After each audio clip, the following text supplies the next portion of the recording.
இப்போ இருக்கிற கால சூழ்நிலைகளை புரிஞ்சுக்கிட்டு நம்ம எவ்வளவுதான் கவனமாக இருந்தாலும் ஏதோ ஒரு இடத்துல யாரோ ஒருத்தர் நம்மளை ஏமாத்திடுறாங்க. அப்படி ஏமாத்துறவங்களில் 95% பேர் நம்மளை ஏமாத்துறதுக்கு ஒரே ஒரு வழிமுறையை தாங்க கையாளுறாங்க. அது என்ன வழிமுறை? அவங்க அந்த டெக்னிக்கை நம்மக்கிட்ட பயன்படுத்தும் போது நம்ம என்ன பண்ணணும் பார்க்கலாம் ஒரு கதையின் வாயிலாக. எல்லோருக்கும் வணக்கம். நான் உங்கள் திவ்யதர்ஷினி. ஒரு அரேபிய நாடோடி கதையை தழுவி எழுதப்பட்ட கதை இது. முன்னொரு காலத்தில் வட தேசத்தில் ஒரு புகழ்பெற்ற சூஃபி வாழ்ந்துட்டு வந்தார். சூஃபிங்கிறவங்க இஸ்லாமிய துறவிகள். அவர்கிட்ட ஒரு 60 மாணவர்கள் சீடர்களாக இருந்தாங்க. இந்த 60 மாணவர்களுக்கும் அவருக்கு தெரிஞ்ச எல்லா போதனைகளையும் சொல்லி கொடுத்த சூஃபி ஒரு நாள் அவங்கள கூப்பிட்டு, உங்களுக்கு நான் கற்றுக் கொடுக்க வேண்டிய எல்லாத்தையும் கற்றுக் கொடுத்துட்டேன். இப்போது நீங்கள் அனுபவ பாடம் கற்றுக்க வேண்டிய நேரம் வந்துடுச்சு. அதுக்காக நீங்கள் ஒரு நெடுந்தூர பயணத்துக்கு தயாராகணும். ஆனால் ஒன்று, இந்த பயணம் கொஞ்சம் ஆபத்தானது. இந்த பயணத்தில் உங்களுக்கு என்ன வேணாலும் நடக்கலாம். அதனால் யாரெல்லாம் இது எல்லாத்தையும் ஏற்றுக்கிற மனப்பக்குவத்தில் இருக்கீங்களோ அவங்க மட்டும் என்னோட புறப்படுங்க அப்படின்னு ஒரு புதிரை போடுறாரு. இதை கேட்ட சில மாணவர்கள் பயந்து போய் அந்த பிரயாணத்தில் கலந்துக்க விருப்பம் இல்லைன்னு சொல்லிடுறாங்க. ஆனாலும் பெரும்பாலானவங்க ரொம்ப தைரியமாக அந்த புது பயணத்துக்கு ஆயத்தமாகறாங்க. இப்போதான் சூஃபி 2வது நிபந்தனையையும் போடுறாரு. நீங்கள் எல்லாரும் கிளம்புறதுக்கு முன்னாடி ஒரு முக்கியமான சபதத்தை எடுத்துக்கணும். அதாவது, நான் எப்பெல்லாம் என்னுடைய 2 கைகளையும் மேலே தூக்குறனோ அப்பெல்லாம் நீங்கள் சத்தமாக, என் குருவுக்கு பதிலாக நான் என் உயிரை தியாகம் செய்ய தயாராக இருக்கேன் அப்படின்னு சொல்லணும். சூஃபி இப்படி சொல்கிறத கேட்டதும் மாணவர்கள் எல்லாம் கொஞ்சம் மிரண்டு போயிட்டாங்க. இந்த பயணம் ஆபத்தானதுன்னு வேற சொல்கிறாரு. இவர் சொல்கிறத பார்த்தா அவருக்கு வர ஆபத்தை நம்ம தலையில் ஏற்றி விட்டுருவார் போலையே அப்படின்னு பயந்தாங்க. அதனால் அவங்க யாரும் இந்த பயணத்தில் கலந்துக்க தயாராக இல்லைன்னு சொல்லிட்டு எல்லாரும் கலைஞ்சு போக ஆரம்பித்தாங்க. இந்த பதிலை சூஃபி எதிர்பார்த்தது தான். ஆனால் அவரே ஆச்சரியப்படுற அளவுக்கு ஒரே ஒரு மாணவன் மட்டும் அதே இடத்துல அப்படியே நின்றுக்கிட்டு இருந்தான். அவனுடைய உறுதியையும் மனதைரியத்தையும் பாராட்டி அவனை கூப்பிட்டுட்டு தன்னுடைய பயணத்தை தொடங்குறாரு சூஃபி. இவங்க இருந்த இடத்துல இருந்து பல மைல் கடந்து போய்கிட்டு இருந்த போது ஒரு நாட்டுடைய எல்லை வந்தது. இன்னும் கொஞ்சம் தூரம் நடந்தால் அந்த எல்லையை தொட்டுடலாம் அப்படின்ட்டு இருக்கிற சமயத்தில் இந்த மாணவனுக்கு இயற்கை உபாதைகள் வர சூஃபி கிட்ட சொல்லிட்டு ஒரு மறைவான இடத்தை தேடி போனான் அந்த மாணவன். அங்கே உட்கார்றதுக்கு ஏதுவான இடம் இல்லாததால் அந்த எல்லைக்கு போய் காத்திருக்கலாம் அப்படின்னு நினச்ச சூஃபி அப்படியே நடந்து அந்த எல்லைக்கு போகிறாரு. இவங்க நுழைய போகிற அந்த இடம்தான் அந்த நாட்டுடைய தலைநகரம். சில நாட்களுக்கு முன்னாடி தான் அந்த நகரத்தை ஒரு கொடுங்கோல் மன்னன் கைப்பற்றி இருந்தான். அந்த குறுநில பகுதியை ஆட்சி புரிஞ்சுக்கிட்டு இருந்த மன்னன் கைது செய்யப்பட்டிருந்தார். அவரை கழுவிலேற்றுவதற்குண்டான வேலைகளும் மும்முரமாக நடந்துட்டு இருந்தது. ஆட்சி மாற்றம் நடந்து கொஞ்ச நாள் தான் ஆகியிருந்தனால அந்த நகரத்துக்குள்ள புதிய ஆட்சியை கவிழ்க்கிறதுக்கும் பழைய மன்னரை விடுவிக்கிறதுக்கும் அந்த மன்னருக்கு விசுவாசமான சில ஆபத்துதவிகள் சதித்திட்டம் தீட்டுறதா புதிய மன்னருக்கு தன் ஒற்றர்கள் மூலமாக தகவல் கிடைச்சிருந்தது.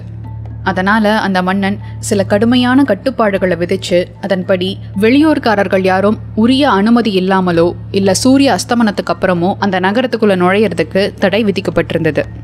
இந்த விஷயம் சூஃபிக்கோ அவருடைய மாணவருக்கோ தெரியாது.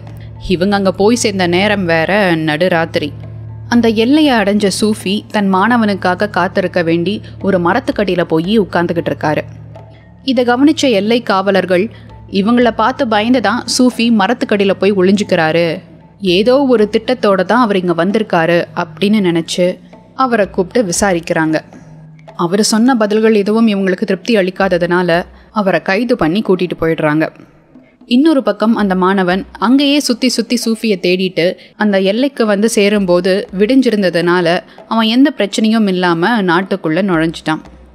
ஒரு வழியாக சூஃபி கைது பண்ணப்பட்டிருக்கிறத தெரிஞ்சுக்கிட்டு அவர் இருக்கிற இடத்தை நோக்கி போகிறான். இப்படி யாரோ ஒருத்தர் தூக்கிலிடப்பட போகிறத கேள்விப்பட்ட மக்களும் அங்கே கூட்டமாக கூடிடுறாங்க. இந்த மாணவனும் அந்த கூட்டத்தில் ஒருத்தராக பின்தொடர்ந்துட்டு இருந்தார். எல்லாரும் கேட்டுக்கோங்க, எங்கள் மன்னரை எதிர்த்தா இதுதான் நிலைமை அப்படின்னு ஒரு வீரன் கூப்பாடு போட்டுக்கிட்டே தண்டனையை நிறைவேற்ற போகிற சமயம் சூஃபி அவரை தடுத்து நிறுத்தி, எப்படியும் எனக்கு மரண தண்டனை கொடுக்க போறீங்க, அதை இங்கே கொடுக்காம இந்த ஊருடைய தென்கோட்டில் ஒரு பெரிய ஆலமரம் இருக்குது, அங்கே கூட்டிகிட்டு போய் இந்த தண்டனையை நிறைவேற்றுங்க. அந்த மரத்துக்கடியில் தான் என் உயிர் போகணும். அதன் மூலமாக என்னை கொல்றதுனால உங்களுக்கு சேரப்போகிற பாவமும் உங்களை சேராது அப்படின்னு சொல்கிறாரு. இதை கேட்டதும் வீரர்களுக்கு குழப்பமாக போச்சு. இவர் வேற பாவம் புண்ணியம்னு பேசுகிறாரு. சரி, இவரை எங்கே கொன்னா என்ன, அரசருடைய கட்டளையை நிறைவேற்றுறது தான் நம்ம கடமை அப்படின்னு சொல்லி இவர் சொன்ன அந்த ஆலமரத்துக்கிட்ட அவரை கூட்டிகிட்டு போகிறாங்க. அங்கே போனதும் சூஃபி தன் இரு கைகளையும் தலைக்கு மேலே தூக்க, அதை பார்த்துக்கிட்டு இருந்த மாணவனுக்கு சூஃபி கிளம்புறதுக்கு முன்னாடி சொன்ன விஷயம் ஞாபகத்துக்கு வர, உடனே அவன் அந்த வீரர்களை தள்ளிட்டு முன்னாடி வந்து நின்று, சூஃபிக்கு பதிலாக உயிரை விடுறதுக்கு நான் தயார், எனக்கு மரண தண்டனை கொடுங்க அப்படின்னு கத்துறான். இன்னொரு பக்கம் சூஃபியோ, இல்லை இல்லை, நீங்கள் என்ன தான் தூக்கில் போடணும், என்ன கொல்லுங்க அப்படின்னு சொல்ல, இல்லை என்ன கொல்லுங்க அப்படின்னு மாணவன் சொல்ல, இப்படி 2 பேரும் தண்டனைக்காக மாற்றி மாற்றி போட்டி போடுறத பார்த்து குழம்பி போகிறாங்க வீரர்கள். உடனே இதை அரசருக்கும் தெரியப்படுத்துகிறாங்க. எவனாவது இப்படி பிடிப்பட்டா தன்னை கொல்லாதீங்கன்னு தான் கேட்பான், இவன் ஏன் அந்த மரத்துக்கிட்ட கொண்டு போய் கொல்ல சொல்கிறான்? அதுவும் இல்லாமல் சாகிறதுக்கு ஏன் இவங்க 2 பேரும் இப்படி போட்டி போட்டுக்கணும்? இதில் ஏதோ ஒரு விஷயம் ஒளிஞ்சிருக்கு அப்படின்னு யோசிக்கிறாரு மன்னர். அவங்க கிட்ட இதுக்குண்டான காரணத்தையும் கேட்குறாரு. அரசே, இந்த நகரம் நீங்கள் நினைக்கிற மாதிரி ஒன்றும் சாதாரண நகரம் இல்லை. இதுக்கு சில மகிமைகள் இருக்குது. பல காலத்துக்கு முன்னாடி ஒரு மிகப்பெரிய மகான் ஒருத்தர் இந்த இடத்துல வாழ்ந்துட்டு வந்தார். 6 கிரகங்கள் நேர்கோட்டில் வர அன்னைக்கு தான் அவர் இந்த இடத்துல உயிர் துறந்தார். அவருடைய ஆற்றலும் சக்தியும் இன்னும் இந்த இடத்துல பரவி கிடக்குது. அதே மாதிரி 6 கிரகங்கள் நேர்கோட்டில் வர நிகழ்ச்சி 300 வருடங்களுக்கு ஒரு முறை தான் நடக்கும். அந்த சமயத்தில் எவன் ஒருவன் இதே இடத்துல உயிர் துறக்கிறானோ அவன் மறுபடியும் உயிர் தெழுந்து வருவான். அதுக்கப்புறம் அவனை யாராலையும் வெல்லவோ கொல்லவோ முடியாது. இந்த உலகத்தில் அவன் சிரஞ்சீவியாக வாழ்வான் அப்படின்னு சொல்லப்பட்டிருக்கு. அப்படி அந்த 6 கிரகங்களும் நேர்கோட்டில் வர திருநாள் இன்னைக்கு தான். அதனால தான் நான் இந்த நகரத்துக்குள்ளேயே வந்தேன். அநேகமாக இந்த பையனுக்கும் இந்த விஷயம் தெரியும்னு நினைக்கிறேன். அதான் அவனும் இதுக்கு என் கூட போட்டி போடுறான் அப்படின்னு சூஃபி சொல்கிறாரு. இதை கேட்ட மாணவனோ, ஓ, இந்த காரணத்துக்காக தான் சூஃபி நம்மளை இங்கே கூட்டிகிட்டு வந்தாரோ அப்படின்னு யோசித்த மாணவன் அவர் சொன்னதெல்லாம் உண்மைதான்னு மன்னர்கிட்ட சொல்கிறான். அந்த இடத்துல ஒரு மகான் வாழ்ந்ததுக்கு உண்டான நினைவு சின்னத்தையும் கல்வெட்டுகளையும் ஏற்கனவே அந்த மன்னன் பார்த்துருக்கான். அதனால் இவங்க சொன்னதை நம்பாமையும் இருக்க முடியலை. அந்த ஊரில் இருக்கிற முதியவர்கள்கிட்ட எல்லாம் இதை பற்றி விசாரிக்கிறான். நமக்கு எதுக்கு வம்புன்னு எல்லாரும் ஆமாசாமி போட, இதை கேட்ட மன்னர் உட்பட அங்கே இருந்த எல்லார் மூளையும் இப்போ தீவிரமாக யோசிக்க ஆரம்பிக்குது. இந்த சிரஞ்சீவி நிலையை நான் ஏன் அடையக்கூடாது? அப்படி மட்டும் இறப்பே இல்லாத ஒரு மனுஷனாக நான் மாறிட்டா அதுக்கப்புறம் இந்த ஒட்டுமொத்த உலகத்துக்குமே நான் தான் ராஜா அப்படின்னு மன்னன் மட்டுமில்ல, அவரை சார்ந்த எல்லாருமே கற்பனை கோட்டை கட்ட ஆரம்பித்தாங்க. சொல்லி வச்ச மாதிரி மன்னரும் அவரை சார்ந்த முக்கியஸ்தவர்கள் எல்லாருமே தங்கக்கிட்ட இருந்த வாளை எடுத்து தன்னைத்தானே குத்திக்கிட்டு அதே இடத்துல இறந்தும் போகிறாங்க. அப்படி இறந்து போன மேதாவிகள் யாருமே திரும்ப வரல. ஏன்னா இந்த சூஃபி சொன்னது எல்லாமே பொய்.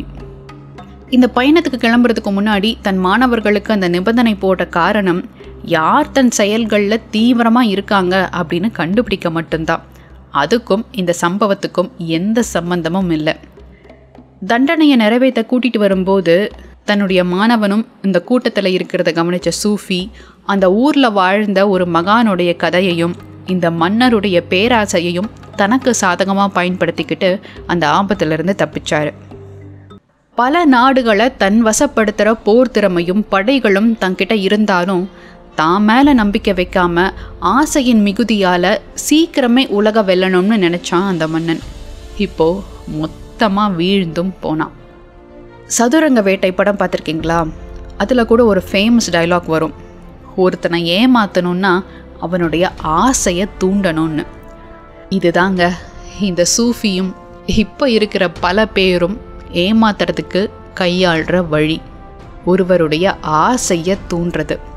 வேலையே செய்யாமல் சுலபமாக சம்பாதிக்கலாம், 5000 கட்டினீங்கன்னா அது 50,000 திரும்ப வரும், அப்படி இப்படின்னு உங்கள் ஆசையை தூண்டிவிட்டு அதனால் ஏமாந்து போகிறவங்க தான் இங்கே அதிகம்.